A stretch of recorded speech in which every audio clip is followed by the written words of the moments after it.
short break. This time we are having this topic, academic curriculum, quality education, and parents' loyalty. It is a very interesting topic. And once again, let me just remind every one of us, it's a boot camp. And being a boot camp, it means it's more of an intensive training, right? So I like to encourage everyone that we have people that are versed in this topic on the stage right now, and then as you hear things, you pen them down. It would be of great help to you. First, we start from the prof. My question, what is a typical academic curriculum? Thank you very much. Can you all hear me? No, you can't. Can you hear me now? Better. Please, if they can increase a little bit.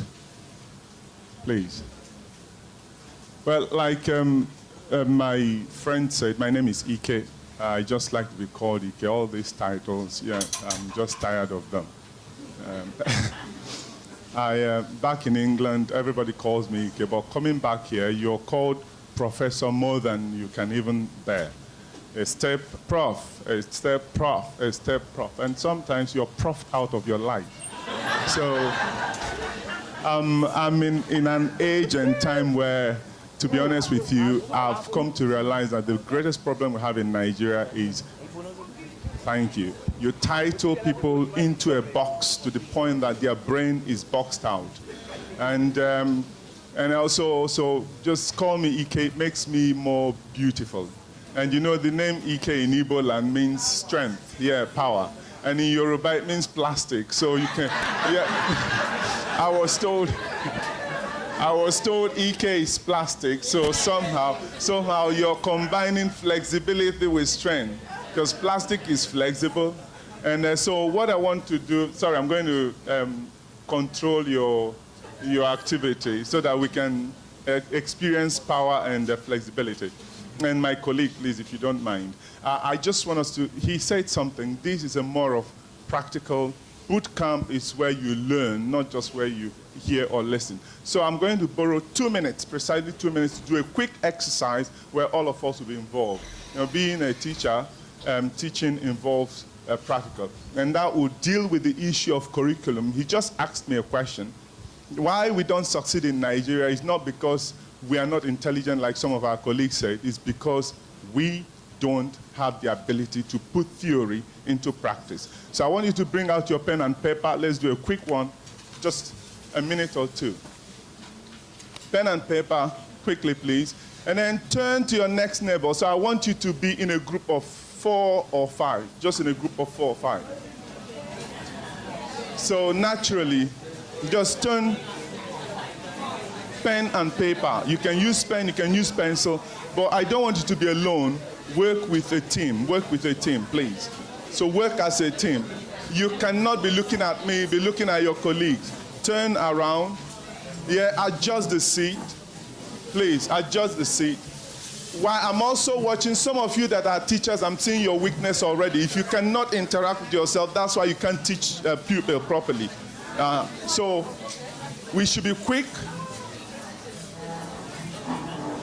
A teacher should be free to mingle easily, interact easily. So if you're rigid, then that means you shouldn't be in the classroom, okay? So I'm going to pinpoint those that are so rigid, those that are not interacting, and I'll write to your school. They should, and you know, if a professor writes, they will take it serious, true or false. And also, I'm the director of academic planning, so I am the one that quality assurance, standard and curriculum quality rests in my office. So, and when I write, I'll put my signature. Yeah, okay, every word prof, every word prof. So let's start. What we're going to do, right? I want you to look at your neighbor, if you're 5, if you're 6, if you're 10, however you are. I want you to pick randomly and immediately the next person to you. And what I want you to do is look at him or her. I want you in just 6 or 5 points. Yeah, please. Yeah, John, you're part of it. Yeah, of course. Of course, I'm the only one that shouldn't join. Do we have another professor here? I will exclude him. So what I want you to do is randomly pick your next neighbor. And then what I want you to do is put number 1, 2, 3, 4, 5, 6 on your paper or on your smartphone. And then I want you to list out between 3 to 6 things you don't like about the person. Quickly.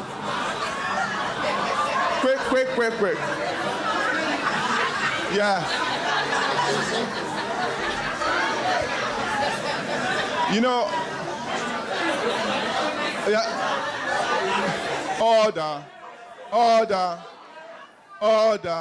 Order. Remember, you're in my class. I'm the teacher. So when I say keep quiet, you keep quiet. Right? Order. So what I want you to do, right, you see, if you're struggling to find out the weaknesses of your next neighbor, what it means is that, number one, you are not good in observing your environment. That's number one. If you cannot observe your environment in seconds, then how can you teach children to observe? Are you getting it? You come in here, you can't observe your environment, you cannot observe your next neighbor, you don't know what the person is wearing, you don't know who he or she is. That means you are not good in observing your environment. So how can you teach a student when you can't do the same thing you want them to do? What is learning? Is it not to observe and to acquire? So if you can't do it, you don't expect them to do it. Yeah? Yeah? No, I'm judging you for not being able to say immediately and observe and point them out. So I want you to list out 6 things about your immediate neighbor that you don't like about them. Yeah, 6. From 3 to 6.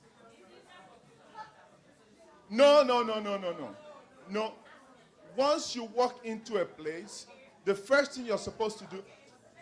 Another example, if you're a teacher, you walk into your class as a teacher, what is the first thing you're supposed to do? Observe the seating arrangement, observe the classroom if it's clean, observe the pupil, their seating arrangement, and observe their face. Then you know if a child is distressed or if a child is happy.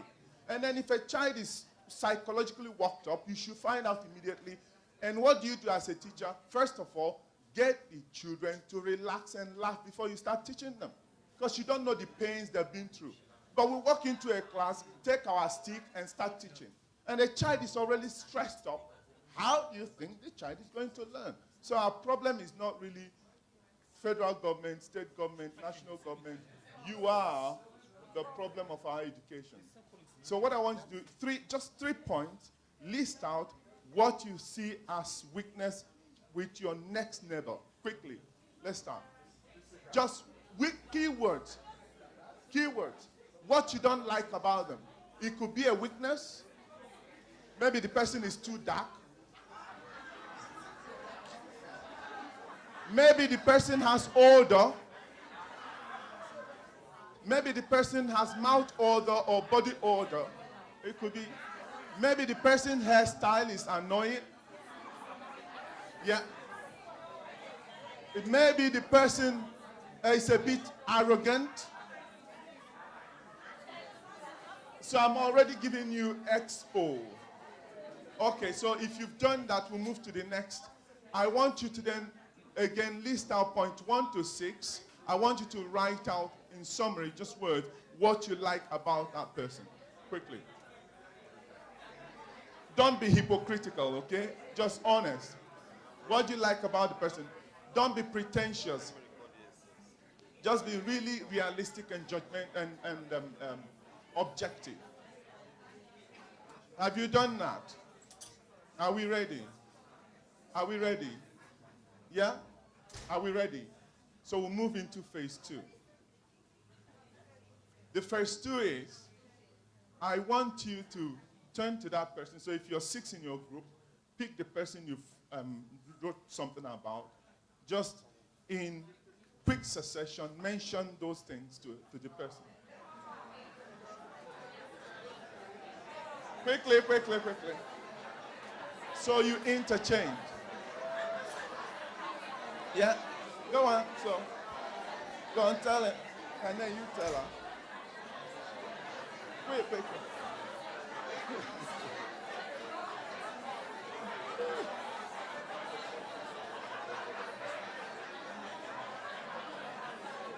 Are you okay with that?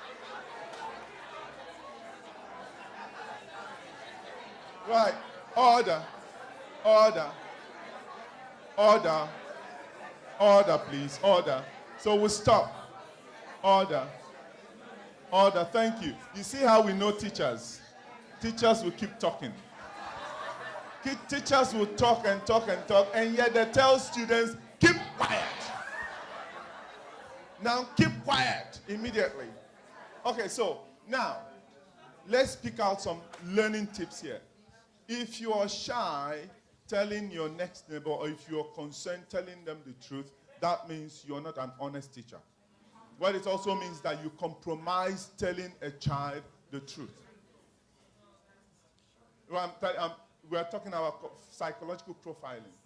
If you're an honest person, when I mean honest, that is you're objective, you're not subjective. You tell the person the fact. Yes, you need to be sensitive, but in this practice, we're not talking about how do you present. If this is supposed to be a one-year program that I'm condensing in seconds. You understand? So if you've identified the means of communication is a different thing. There are methods you use in communicating, and that's not what we're talking about here. What we're talking about here is that generically, holistically, whether you present your findings to the person, whatever method you use, if you're struggling to do that beyond the basic concern, then there's a problem. Because what it means is that you can psychologically pretend or neglect telling a child the truth. How you present it is a different thing, like we say. You know, there are ways you present, then you are abusing the child. You know, so that's one. Then also, in telling your neighbor, were you looking, how many of you looked at their face directly, face-to-face contact, eye-to-eye? Times. It's not always easy for a child to face a teacher. Most times it's also difficult for a child to look at you, and then sometimes we command them to be looking at us. And in that process, their psyche disconnects.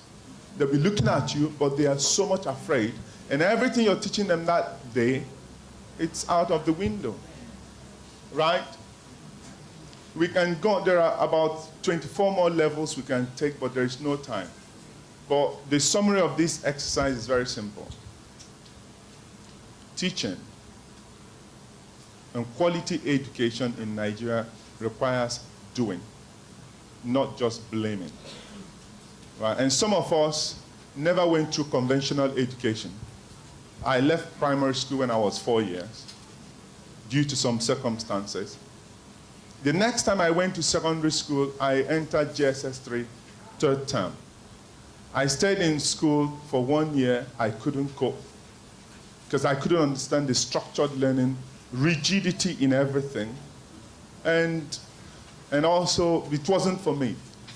I'm like a cloned person in a factory being rolled out like sausage. Within 1 year, I left secondary school and then went into the market, bought the GCSE syllabus, stayed in my room. I spent most of my time just alone in my room, reading alone, studying alone, then went a year after, wrote my GCSE, then wrote my A-level, and then left Nigeria. I don't have first degree, but went back to England, did my professional exams, did my master's. While I was doing my master's, at the end of finishing my master's, my university employed me as an academic. And then I did my PhD under my university scholarship. And my HOD, 3 years after, I became the head of the department. So my lecturers became my staff. And I moved on to being head of PhD program in my university. And then stayed, and at a point I decided to come back to Nigeria. Because every year I process 500 PhD applications in my university. Majority of them, over 70%, Nigeria. And then the rest from other parts of the world, over 48 countries. But all of that, you read proposals from Nigeria full of big grammars, massive colloquial languages, thick words, but all of them makes no sense. Because all we do in our university is to make them to cram things and regurgitate it. We should come to a point where universities and secondary schools should be knowledge hub, not test center. And then my daughter, so for some of you that may be looking at me, I'm an old man. My last son is 14 years. My first child is going to be 19 very soon. So I'm an old man. And my daughter, it's just 100% my replica. She, in our school, at a point she got tired of school system. She's not just homeschooled, she's self-schooled.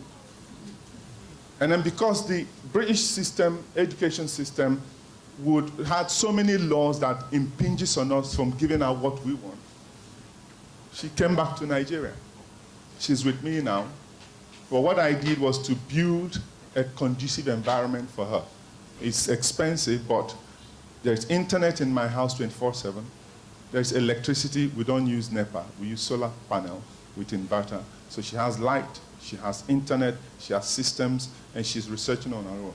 And I guarantee you, I can bet here that I will give you, I'm not joking, 200,000 naira cash. If any of the teachers here can come out, if she agreed to compete with her, one, on the crops we have in Africa, the origin, the health importance, the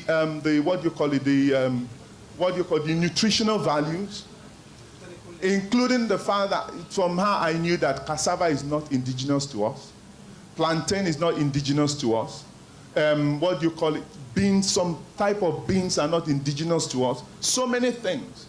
And she will give you the history of crop preservation from the ancient time, Egyptian time, Romans, Greece, up to ancient Africa. From her, I knew that we all are from the race called Bantu race in Africa. And she will tell you how Bantus traveled and how they expanded up towards South Africa, where the Bantu area ends, and how they moved over to Southern America. So many things. Then she will move into quantum physics. She will educate you on quantum physics, on light, everything you can think of. Move into chemistry, anything, every area. Maybe what I would have done is just come here, slot one of her recordings that I did without her knowing, and then you listen, then we'll go. Every child has that capability. Every child. All you need to do is leave her. She runs her own curriculum. She runs her own learning structure. The only thing she picked from me is that she knows that every time I'm with my books, online books, hardcover books, I read. I am mentally reading sick. And I have no apologies. But children, you tell a child, go and study. Go and study what? When you're watching Nollywood. You cannot be watching Nollywood. What's the name of Osofia and the rest of them? You're watching Nollywood, and then you want her to go and read. No, you can't eat your cake and have it. And then you don't have to structure them. She wakes up when she wants to wake up. And then she reads when she wants to read. All you do is give her a guide. What's your job as a guide? Take a torch. Think of a thick forest. Take a torch, point, and then she should be going. There are fundamental background checks you'll be making, just like one of our colleagues said, the one that's doing a homeschooling. But I'm not doing homeschooling. I'm doing self-support for self-learning and self-school, which is a different dimension altogether. Yeah. Yeah, please, let's come back and continue. Because, you know, I'm a teacher. I will start talking and not end.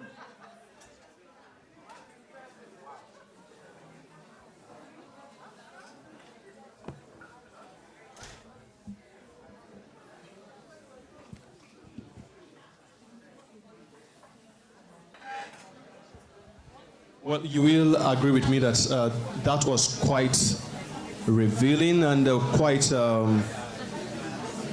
exposing too.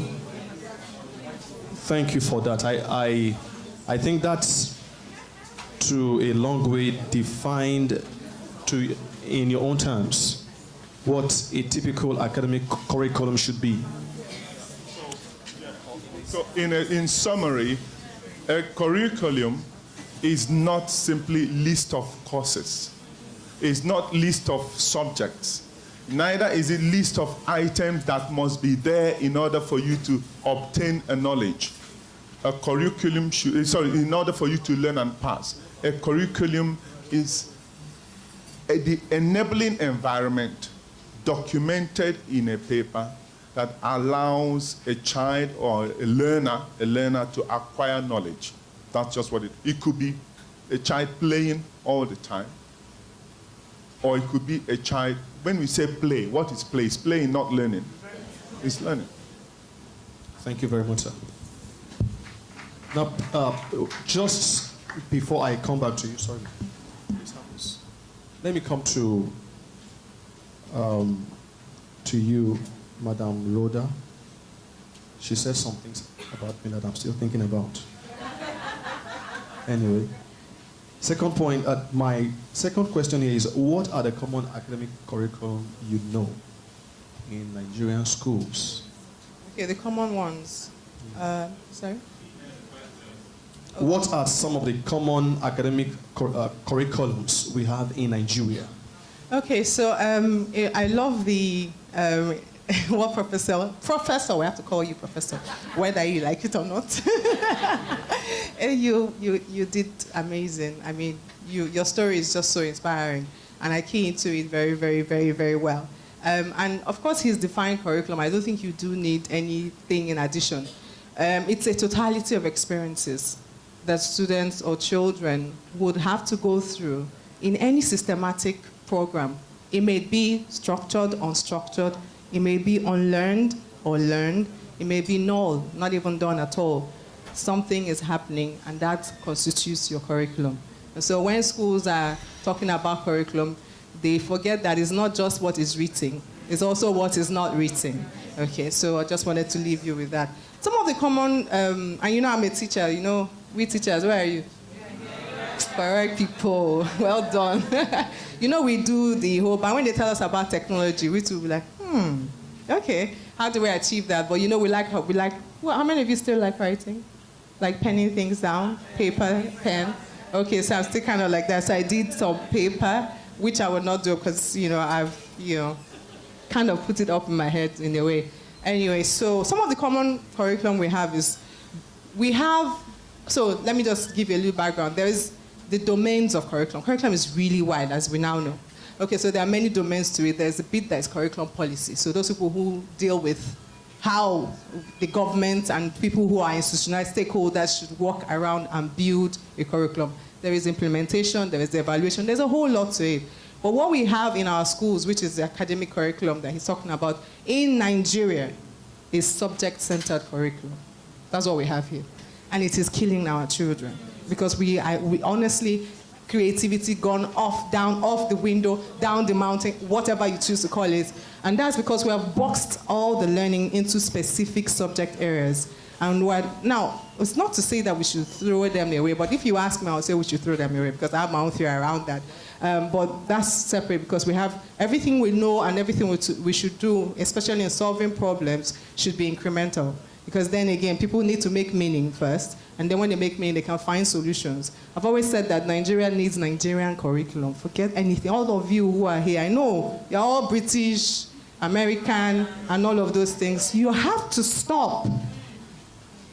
You have to stop. You have to begin to think about, I am big on school-based, teacher-led curriculum development. The reason why is so for academic curriculum is because within the school systems, teachers will tell you yes or no, whether it will work. Every school has a pattern in which they follow their learning.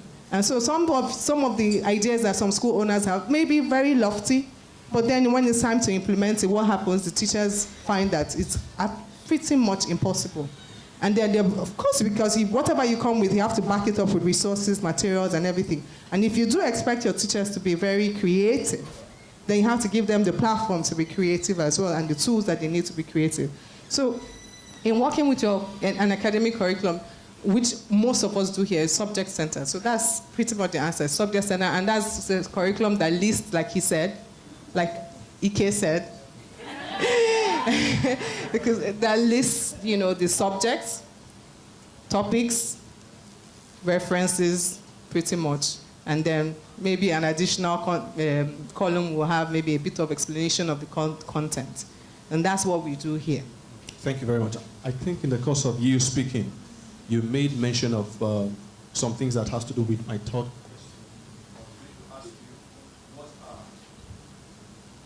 What are some of the major pitfalls and common flaws in these curriculums, their development and also usage? I think for me, it's just, first of all, I mean, everybody pays lip service to when we say creativity, collaboration, and all of that essential, critical C's that we're talking, everybody is talking about it these days. This is what the type of curriculum we use in our schools kill. They kill that. I think that whether we like it or not, we have to begin to move to what is called the humanistic curriculum. Who is a human being? Because not to teach the whole being is not to teach the curriculum. So the moment you start and you're teaching something that does not necessarily help the child to find out what their competency is, that curriculum is heavily flawed. And so those are one of the pitfalls of subject-centered solution to curriculum is stifling creativity, stifling innate born skills that most children have. Some children just want to be dance. I always use dance as an example. And who knows, if everything that is in your head is an expression of who you really are, why should that be killed to be somebody else that you're not meant to be? And we find that we're growing in Nigeria again, we're growing, when the people talk about depression, they make it seem as if it's one thing for spiritual, people who have problems. But then depression is real and it's happening to many of you. You go to the medical, the doctors will tell you, psychologists will tell you, a lot of people come into the hospital, they are not sick. They're not, they're just depressed. And then who is keeping tabs with the numbers? In medical, we can go to the research places and then they'll give it to us. But the point is that we're raising children that are not authentic to themselves. And that's the basic pitfall, that we're killing creativity and killing some of the industries that we could have birthed in this country because we chose to fix them into sciences, fix them into arts, some kind of arts, very few, and some of all of those areas. That way I use doctor, lawyer, and all of that. That's basic pitfalls. From what you've shared, we recognize, obviously, that we have these pitfalls. And that brings me to the next question, which says, is there anything like location-based curriculum, that is, curriculum built around the common problems in a society or a country? Or what do you suggest? Well, if you recall what I said before, Nigeria, we are very good in grammar. And then we're very good in using lofty words. And then we're very good in capturing things in this magnificent way that it's almost like, let me give you an example. You give me chocolate. What's the common chocolate? Snickers. You know Snickers? Or Mars bars. Or any other of those chocolate. To be honest with you, that's a baseline chocolate that doesn't make any sense. If it's just full of crap, then you can't compare with Belgium handmade chocolate. From Bruges. There's a town called Bruges in Belgium. You get their chocolate, you eat it, you're out of this world. But I can take that Snickers and I'll take it, look at it, open it. Oh, Snickers. Oh, my Snickers. So sweet, so succulent. Well, when you chew it, you see it's just nonsense. What I'm trying to say is, see, let us cut all the crap and bin it. And let's start, one of our friends, I think you or someone else said, let's do Nigerian stuff. Yes. Finland is not better than us. I guarantee you that. At least we have partnership with 3 of Finnish universities. American education system is like down, totally down. UK, well, I wouldn't say that they are good. Because you can't criticize your own. the same way I can't criticize Nigeria, I can't criticize Britain, but the truth is, let's look inward. Who told you that, in reverse it the other, who designs curriculum? Who designs curriculum? All the teachers here, I want you to be honest, have you participated in the designing, development, and structuring of your curriculum? So, and who is going to teach it? You are going to teach it. How can you teach what you didn't develop and you don't know? That is the beginning of everything. If I have my way, the first thing we need to, why our curriculum don't work, our curriculum on paper is one of the best in the world, I can guarantee you that. The same thing even in the university. You take what we call the BMAS, benchmark of standard for universities, written and developed by professors for universities. Our BMAS, NUC BMAS, is the best in the world. And the best in the world. But what about the implementation? Who designs the curriculum? So the first thing, for me, the solution to anything we are doing is let's allow some level of autonomy. We can allow for 20% national structure. So the content of the curriculum should just be 20% nationally for standardization. Then let the schools develop the rest that fits into that environment. You tell me that a nomad is not educated. You're simply ignorant. A nomad you call illiterate is far much more educated than any of, in fact, than so many professors of aquaculture and fishery, and professors of crop science, professors of animal science. Let's do even on animal science. Call a professor of animal science, bring a cow. That professor is a Malu to where the stays in the forest. He knows more about the behavioral pattern of the cow and so many things. Now you want a child who wants to be an animal scientist, you're teaching him what's in a textbook. Don't you think that it's necessary we allow those teachers and those child to interact with such people and then help you in giving you ideas or experiment with them? In my university, I have a course. That course is called Marketing Management. And the curriculum is very simple, just straightforward, basic thing. You learn what marketing and all of those things. But a graduate of marketing cannot design marketing ideas, cannot run customer profiling. I took the curriculum, binned it at the side, developed a curriculum that fits into NUC, but at the same time captures what I want. Every year we exhibit new product ideas that students develop, from building ideas to turning it into prototype, and about 3 of them now owns their own business through that. So because the curriculum is meant to result into positive outcome. So my suggestion is, as a country, we need to decentralize curriculum development to capture unique natures of each community. The curriculum, for instance, for social sciences, for instance, should be developed for central concepts should be there, but Igbo family has their own structure that is different. How does the curriculum capture an Igbo structure so that an Igbo student who is learning social studies and community behavior can understand and link it with his own environment? A Yoruba person has their own dynamics and their own cultural values. How is that captured? So in a nutshell, just single thing, decompose our curriculum and allow the local schools to contribute and the local teacher to make their own input. Thank you very much, sir. I think, all right, just a word from... Okay, so we those of us in the curriculum world are passing around this word called glocal.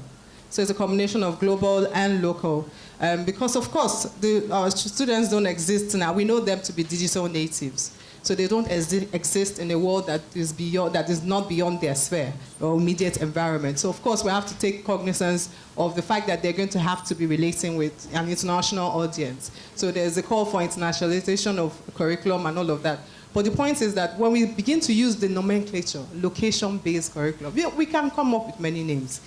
Honestly, those things don't count for much. It's the experiential knowledge that counts. And what is it that the students in this country should know? For me now, I'm seeking for a total reconstruction of the curriculum along societal growth. Meaning that we must design our curriculum in such a way that our children will solve our local problems. What are our local problems? Corruption is first. So that means we need financial literacy, right? So whatever we like it or not, we can weave it, we need business ethics. We have that issue. We have the issue of food because our population is growing. So that means that our Greek studies, in the way that we're teaching it, must change. So we have it enough, so we know that climate change is real and is affecting us in this country. And whether we like it or not, you believe it or not, church tells you or not, it's true. The evidence is there. So that means that we have to infuse some in green education. So we have to begin to look at local problems and teach our children to solve those problems. So, of course, to many teachers, I'm a teacher as well, say, gosh, what are these new things? How are we going to do it? But then there are solutions around the world. And if you come around with Nigerian problems, you will find that we can create it in such a way that we integrate it along the subject lines. So that means your English language will not have the foreign stories that you're reading from England and America. No, they should tell stories about the boy in the farm who is doing things, who is trying to figure out a way to earn a living from farming. So we need new authors. We need people who will write stories that will be inside our Nigerian curriculum without the dose of British. We don't need it. They'll find it on the internet. They will find it on the internet. And then, I'm just excited with the dimension she's going because you talk of corruption, for instance. Who actually taught us corruption?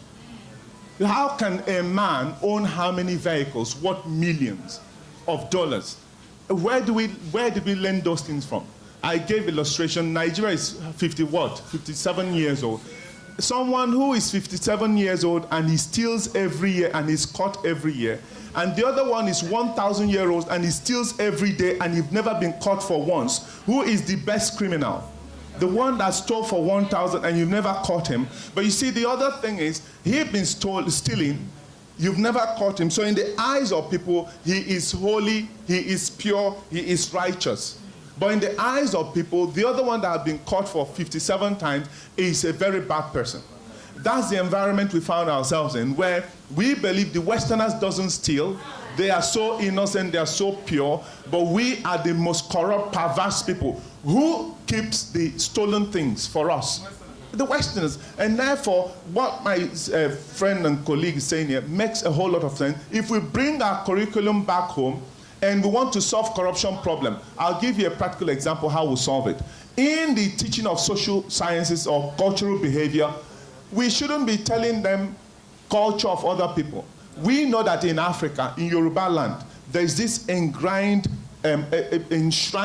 knowledge that when you steal or do something that is evil, the land will cut up with you, however you want to present it. A child has that fear that if he does this, he's afraid that the earth, but technically earth still belongs to God. So he's not worshiping earth by believing that. Now, but you see, Western system has also taught us to be corrupt in so many other things. Somebody call you, you pick a call. Hello, how are you doing? Sorry, I'm not around. I'm not in Lagos, I'm in Ibadan. But you're in Ikeja. And your child is there watching you. Where did you pick that from? You also watch movies, Hollywood movies, where they do those lies and you pick them up. It sounds very good. Over time, you begin to practice it. But that child thinks that that's the norm. So tomorrow you tell the child, don't lie. You say, but dad, you lie. And then on Sunday, you take the child to church. A pastor says, listen, the earth is the Lord's and the fullness thereof. And then he tells you also that, listen, let me be honest with you. It's written, there's something I say about giving. There's this quotation about giving. Give and it shall be given to you. Good measure, pressed down, shaken together and running over. Will you cause men to give unto your bosom? Give and it shall be given to you. Have you asked the person, where did he get the money from? He brings his tithe and offering, you bless him. including, it's not just in Christianity, in every religion, we need to reassess ourselves and embed within us our tradition and our value. You go to Igbo land, they believe if you do what is wrong, the land, when I mean the land, it simply means whatever you call it, will catch up with you. In Hausa land, the same thing. In Yoruba land, the same thing. Why are we diffusing our own method? You have solution in front of you, and you're going abroad to bring more solution. Wow. If you want to clap, make sure you're clapping and you do it well. Thank you so much. This is quite revealing, and it's getting more and more interesting. At this juncture, I have a proposal. It just came to my heart just right now. You know, Prof. Ike speaking like this, Mrs. Rhoda talking like this, and people, ideas, views jumping in from left, right, and center, saying yeah, yes, yes, yes. And we had Mr. Molumo speaking. Someone said something earlier that synergy is better than energy. I want to propose something here. Edves Catalyst Lagos shouldn't just come and go. I want to suggest, Edves, what happens if Prof. Ike, Mrs. Rhoda, Mr. Molumo, and Edves synergize to set up a team that can work on a curriculum that we have perceived to be good here? It's something that will go a very long way to bringing about this change we truly deserve. Please, I would like you to take it up. It doesn't take more than 20% of a population to effect a change. All right, so it starts from here. Thank you very much for the support. I believe I got the approval. Thank you. Now, straight, we have dwelled much on the curriculum, and which is what has affected the quality of education in every country. Now, from your point of view, sir, how would you assess the quality of education in Nigeria? Now, you know what you've asked me? The question you've asked me is very simple. So you've given me a gun, a revolver, and you've loaded it very well. And you turn it the other way, and you say, that's your enemy. And I know this is my enemy. You don't need to tell me to shoot. Because before you open your mouth, I'll blast the person.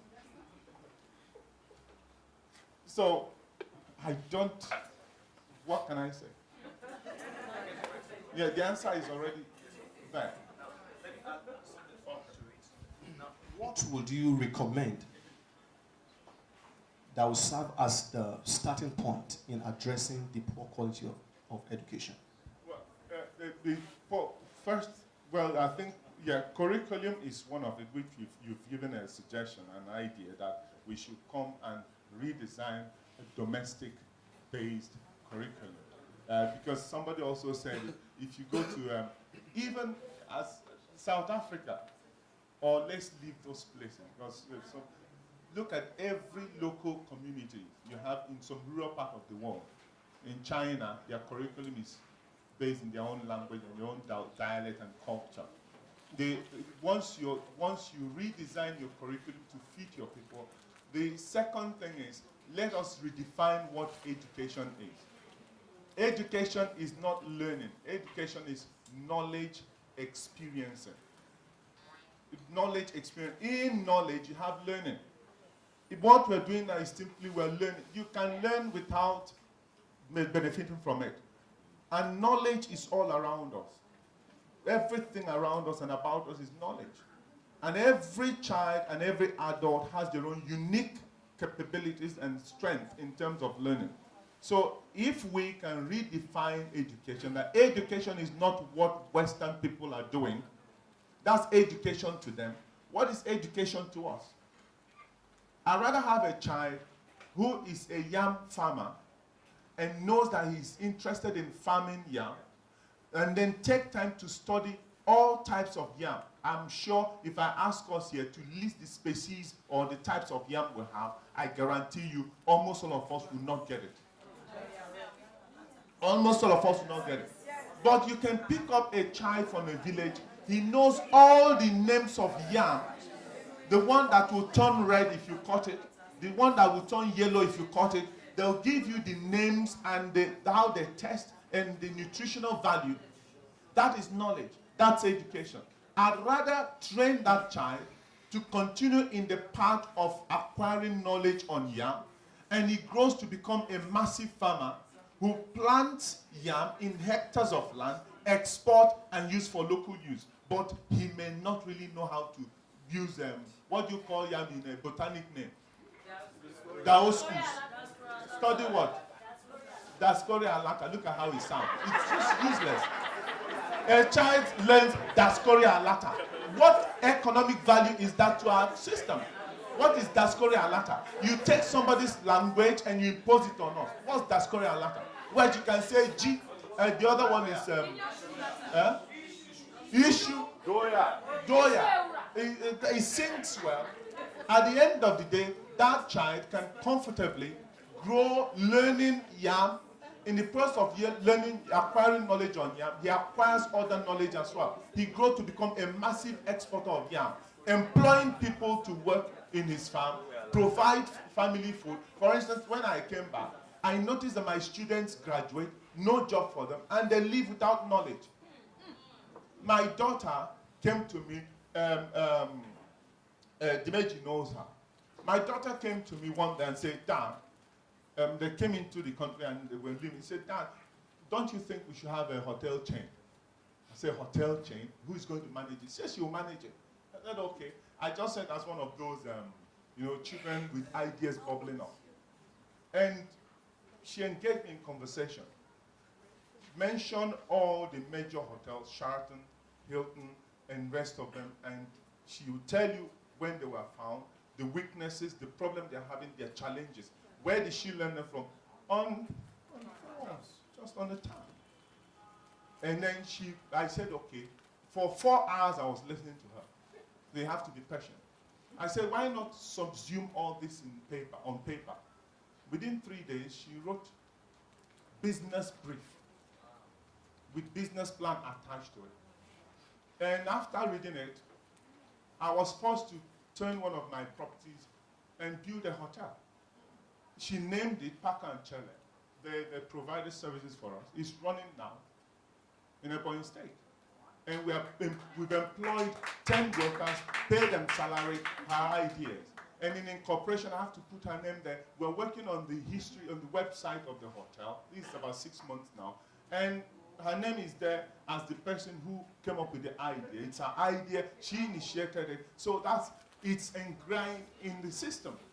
And whenever you read about Paka and Chele, we know it's her idea. She named it, everything about it. All I did was to execute. And I now told her, Efe, it's time for you to come and manage it. She said, nah, I'm not interested. She says, no, now she's thinking of something else. But the thing is, something is out there that her idea and knowledge has brought up. What she's thinking of now is to have a very large farm where she'll be farming snail, catfish, so many other things, and then build a learning center in that place. So primary school students can come and secondary school and stay in the farm and learn practical things. But she don't want to go to public school. But you see, sometimes, how do we do? Most of us here will drink 10 bottles of beer every day. We'll eat rishi, ukwefi, nsiefi, what's the other one? Gogo, everything. When you check what an average man spends on drinks and food in a month, it's enough for that man to take the money and invest in practical knowledge of their child. So, for me, that's just the basic thing. Get the children involved in culture, land-based, when I say land-based, local. If you do that, I think we're okay. Thank you so much, sir.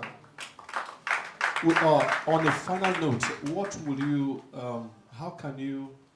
what will you share with the schools here that will help them gain parents' loyalty through innovative curriculum development and implementation? Wow, okay. So we have really talked about and touched a lot of things. In addition to what Ike said, I'll say that for me, some of the main focus that we should have now in solving our education problems to find out, like I said earlier, what the problems we have. So I would say civic education is one of them. We must make sure that's a big deal in our school systems. And then the use of our local languages. It drives very deep learning for our children. Of course, those of you in Lagos, you don't have any problems with that, but thank God Lagos State has said, you by force, you must teach Yoruba. And I say A+ to that. Because it's the language of the people, and that we cannot allow our languages to die. And so in the other parts of the country, the same thing. We have 250-something languages across the country.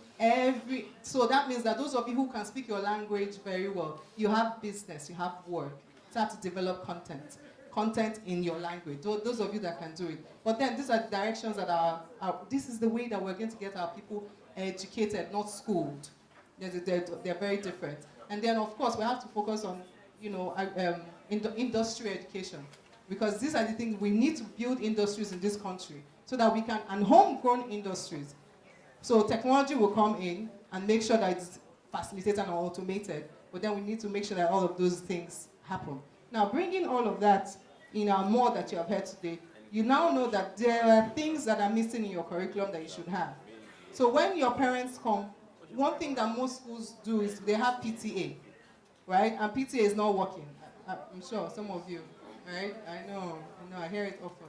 It's not really working because, of course, on the one side, you don't have the sort of material the parents are looking for. See, these parents know a lot.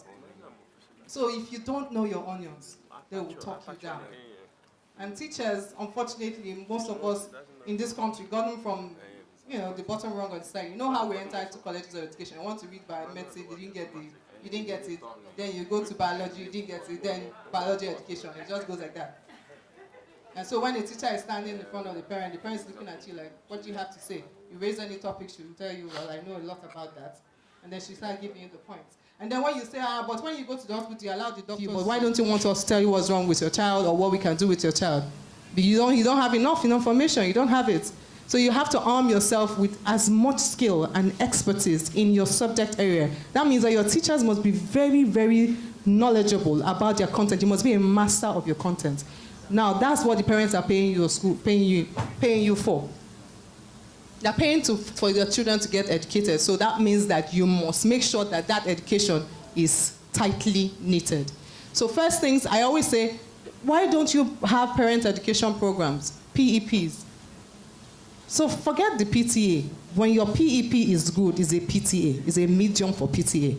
That's enough. I know a school here who during their PTA will gather parents and have programs like, are you smarter than our third grader? And then they have parents play the games. What have they done? They've educated the parents on things that they're doing in the school. Come and talk. The parents will be loyal. Oh, trust me, they'll be loyal. Because when they're asking you questions, but of course, there are a lot of parents that won't come. So what do? You document and send to them. Document results and send to them. When you have constant newsletters, for those ones who will escape your visits, they will escape. There are many of them. Constant newsletters, that keep educating. Of course, the language you use in disseminating your newsletters is also important. Because a lot of schools come across rude. I've read many newsletters. Very rude. You don't address parents like that. So you also have to have your literature or your English language department develop the sort of newsletters that is very caring in nature. That the parents will see and really want to answer you. So again, we ourselves in the sector are the ones that are biting ourselves. We're biting ourselves because we're not doing enough to get parents' loyalty. So parent education programs, of course, make sure your teachers, your staff are masters of their content. You don't want parents catching you red-handed. And of course, we are human beings, we'll make mistakes, But when you make mistakes, own it. Own it. Say, oh, we are very sorry, this is a mistake on our own part, and this and that and that. So some of these innovative ways of just getting your parents alongside. And again, one thing before I forget, if you haven't done that this year, you can always start from somewhere. You have to have parents as partners.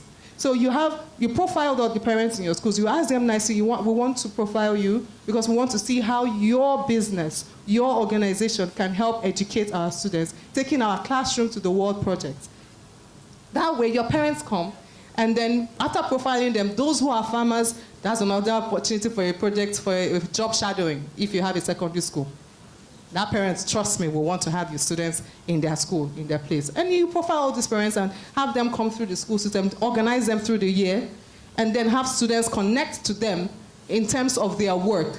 So that means your teaching must be tailored to that. So you integrate whatever you're doing in English language. If you have a banker and a story is talking about, or math, and the story is talking, people are dealing with money, all the bankers in that school, that period, they are in trouble because all the students are coming there. And all of that, you profile the parents. That way parents feel like they're connected to you and connected to what you're doing, and that you're actually interested in the real education of their children, not theories and theories. So we have to merge theory and practice, not theory alone or practice alone. Well, ladies and gentlemen, we've come to the end of the session. Please help me appreciate Professor Ike Elechi Ogba and Mrs. Rhoda Odigo. I'm sure you have learned quite much. Thank you very much for the time.